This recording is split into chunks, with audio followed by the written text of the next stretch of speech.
Magandang hapon po mga ka-ARB. Sa ngayon po ay araw ng Miyerkules, January 3, 2024. At nandito po tayo ngayon sa may Merrimart Mall. Dito ko ipinark ang CYTX dahil nga may binili ako dun sa may Iloilo Supermart. Dito rin sa Merrimart Mall. At yung spare parts ni Revo, doon ko binili sa may Valeria Extension. Nilakad ko na mapunta doon. At ngayon dito na nakabili na tayo. Ito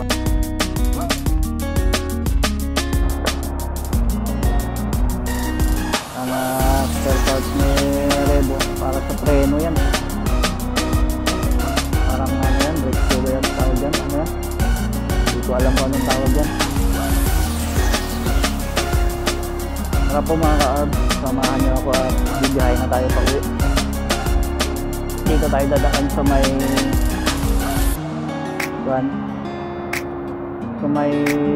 tunong ba yun dyan? Hindi, sa may Lapos, paliko sa may ano ba yan, paliko dun sa may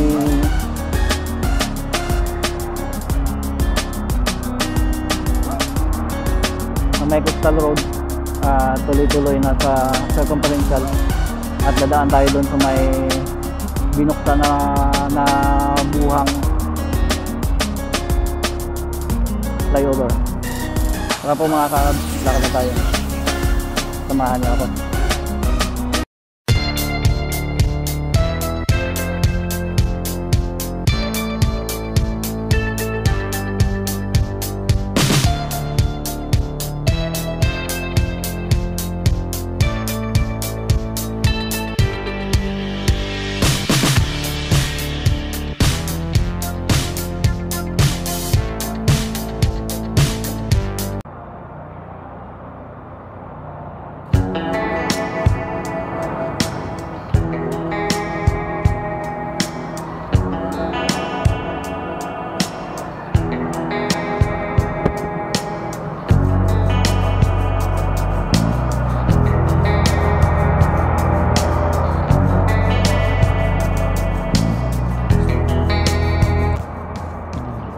Build up ng traffic dito sa may Valeria.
Traffic.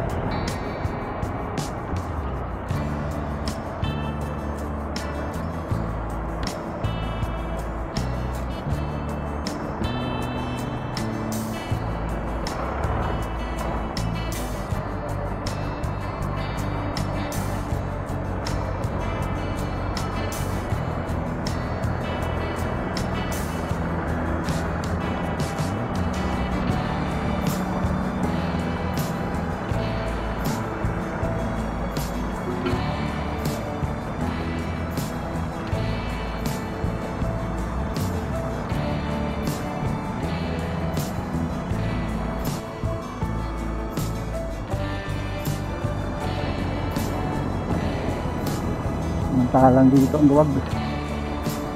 Ligado, traffic, Valerian, luwag.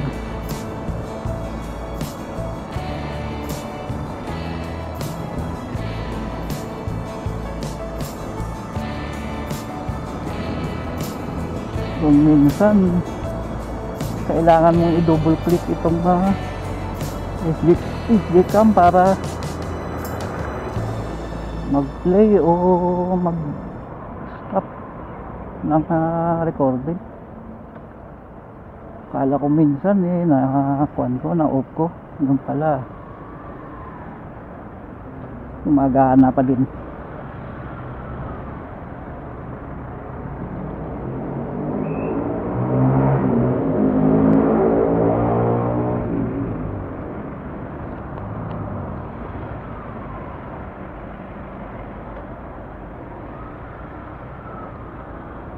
At traffic.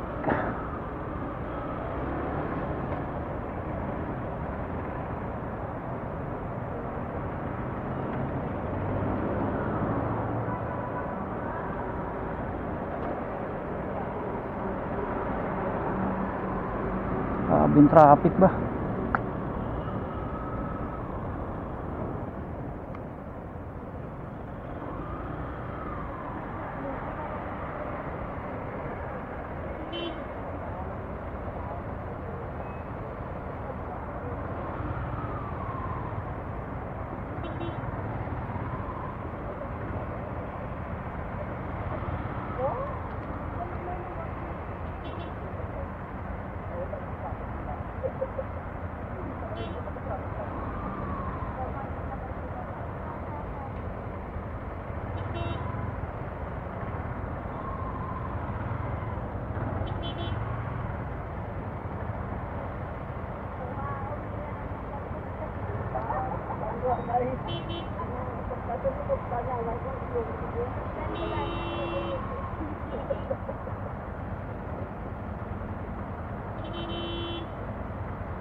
Dito na po tayo ngayon sa may tulay sa Lapus, Iloilo Rio.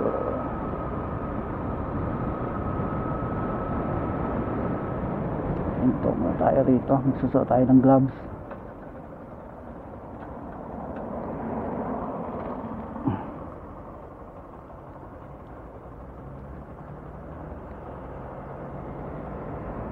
Nakadyan po tayo ulit.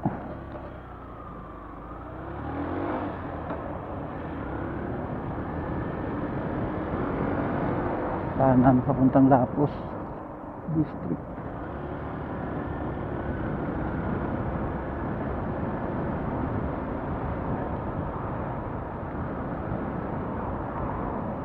Nandito pala yung Foremost, Philippine Foremost Corporation, paggawaan ng mga feeds ng manok at baboy. Diyan pala yun.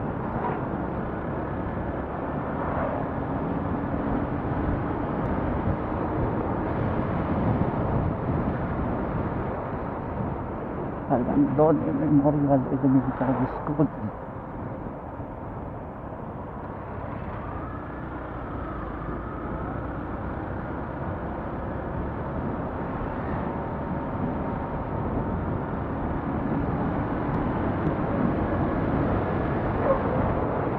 Ito lang po ang kagandahan mga ka-abs pagka motor ang dala mo. Mabilis ka makapagsingit-singit sa mga traffic. Pero pag 4-wheel, nako, kahirap. Naiipit ka sa traffic. Kahit pa paano kasi dito sa Iloilo, medyo nagbi-build up na din ng traffic. Roro, papuntang Guimaras siguro to eh. Biyaheng Guimaras.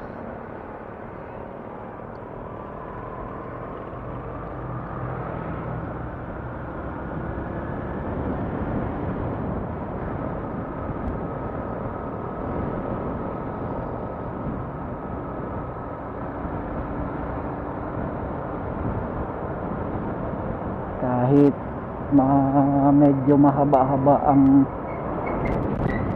files ngayon natin sa gagawin nating vlog. Okay lang kay naka-unli data tayo ngayon sa smart broadband, smart home brew. Dating PLDT home brew yan naging smart home brew na. Nakakaliwa na tayo rito. Pag diniretso mo yan, Mansaya yan, papuntang Mansaya, Lapus. Ito ang diretso nito, Iloilo International Port.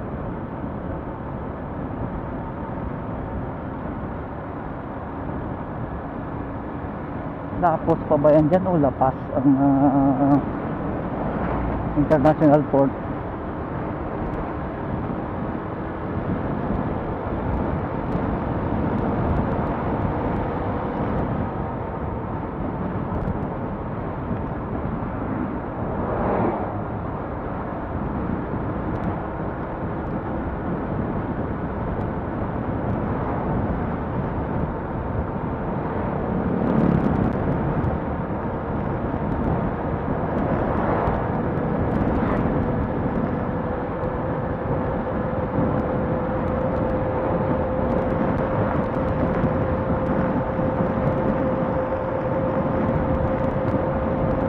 Nung nag-aaral ako ng driving dito sa may Isatyo, dito kami nagro-road test noon owner type jeep ang inano ko noon nung nag-aaral ako mag-driving. Owner type jeep ang dinala ko noon, pinagpraktisan pala. Naliliko na tayo rito. Pag diniretso mo yan papuntang seaport yan, Iloilo International Port Terminal.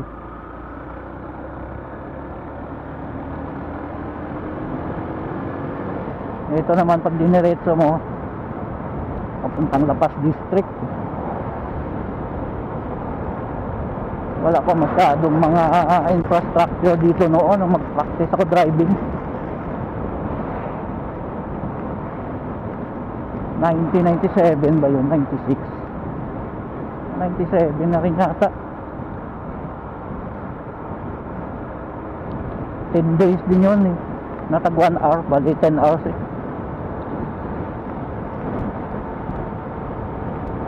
Kano ba bayad nun? 1.5 sa 10 hours. Kaso hindi ko rin masyadong nakuhan hindi rin ako masyadong nakasa mag-drive nun dahil wala namang hahawakan Ang mga biyanan ko kasi dito sa Maasin, wala naman sila talaga sasakyan.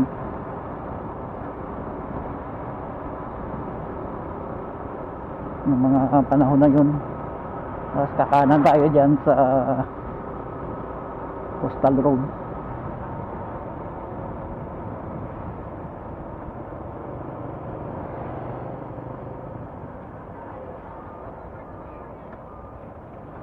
Nagkaroon lang naman yan sila ng sasakyan ang mga in-laws ko 2002 na ba nung binili yan sa Rebo.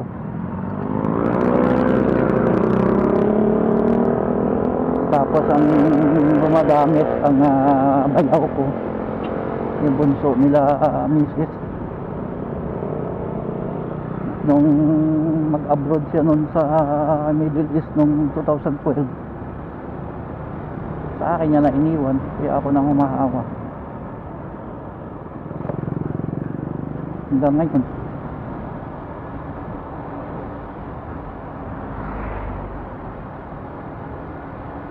Nandito na po tayo sa Coastal Road.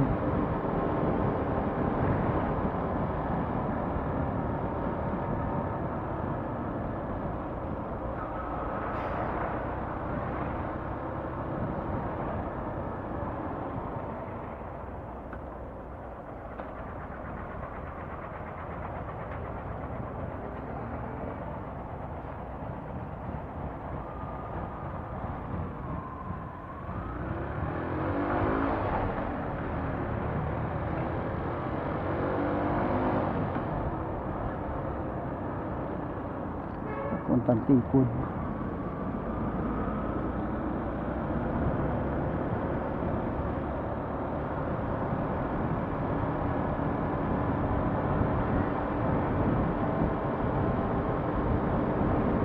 May napanood ako na vlog ni Ma'am Milane Brixuela ba yan? Binlog niya yung gagawing eco park ng Iloilo City. Doon banda sa anong lugar ba yun dyan? Pinaktasan. Ang ganda, para kang wala sa city. Parang nasa probinsya ka na. Dahil puno ng bakawan. Parang dito yun. Dito ba yun? O dito.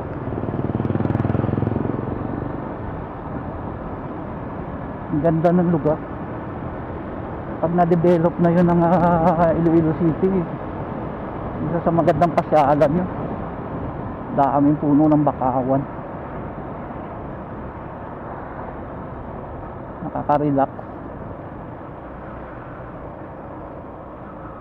Parang dito yun.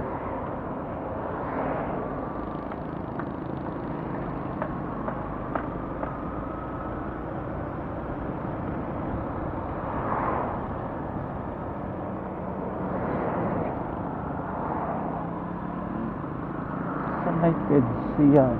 Papuntang PEDC na kalsada. Dito. Diyan na yung point. Yan, dyan. Papasok ka dyan. Ganda dyan.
Barangay Dinakdakan.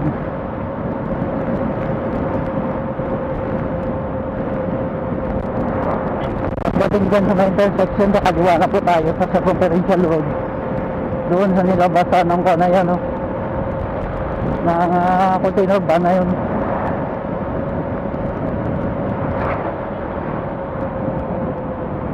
Sakop na po ito ng Haro District dito sa Iloilo City. Nakakaliwa na tayo dyan.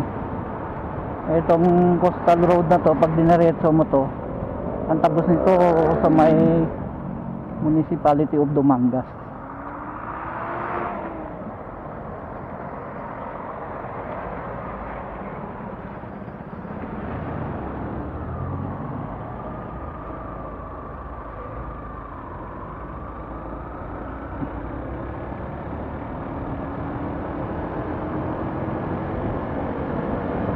Iloilo Circumferential Road 1.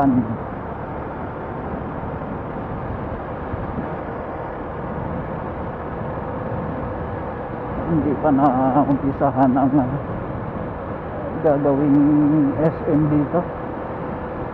Wala pa.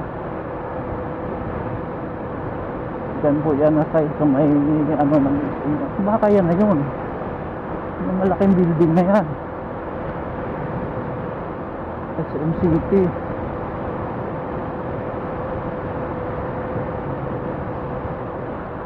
Ano?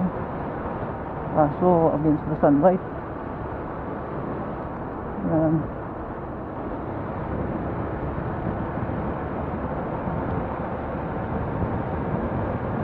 Yun na yun siguro ay.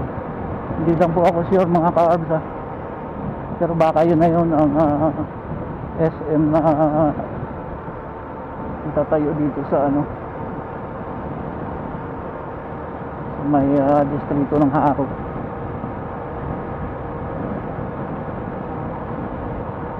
Malapit na tayo sa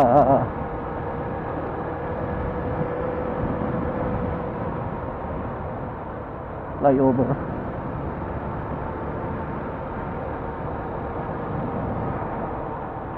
PO natin ang back up cam natin.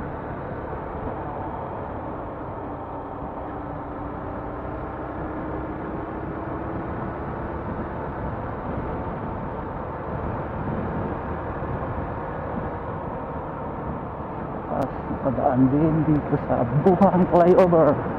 Ito na po ang Buhang Flyover. Yung kanina ko yun, parang pareho lang din pala ang design.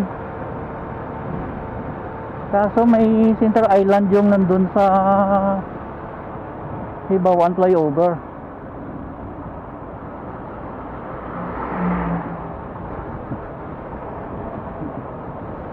Kakababaan po tayo sa flyover.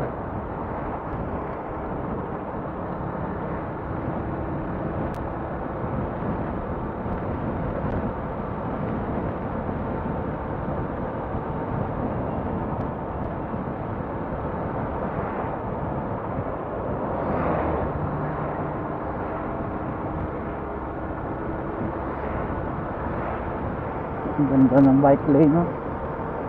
Bricks ang kuha niya.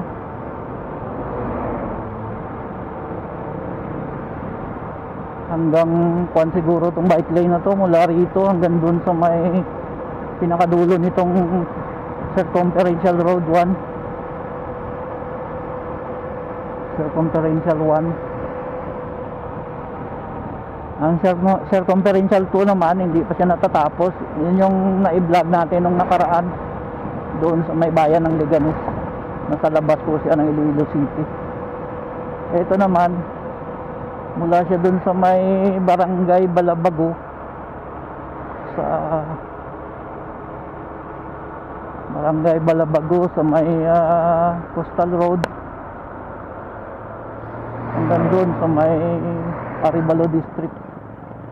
Ito na yung radial.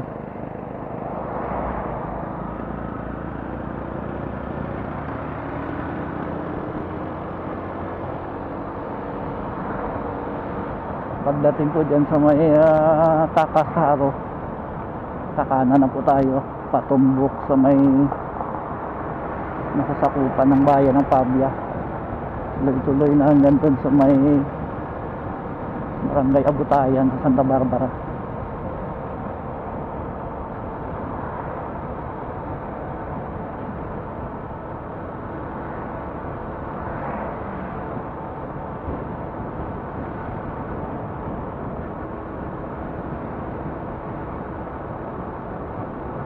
Baka siguro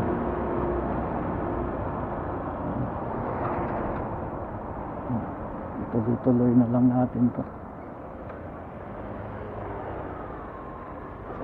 Nandito na tayo sa Takasaro.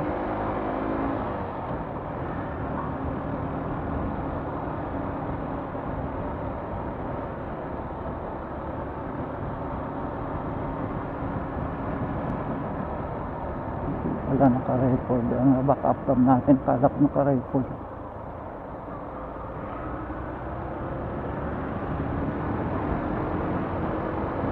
Nakunan yung ganina sa may pa, sayang.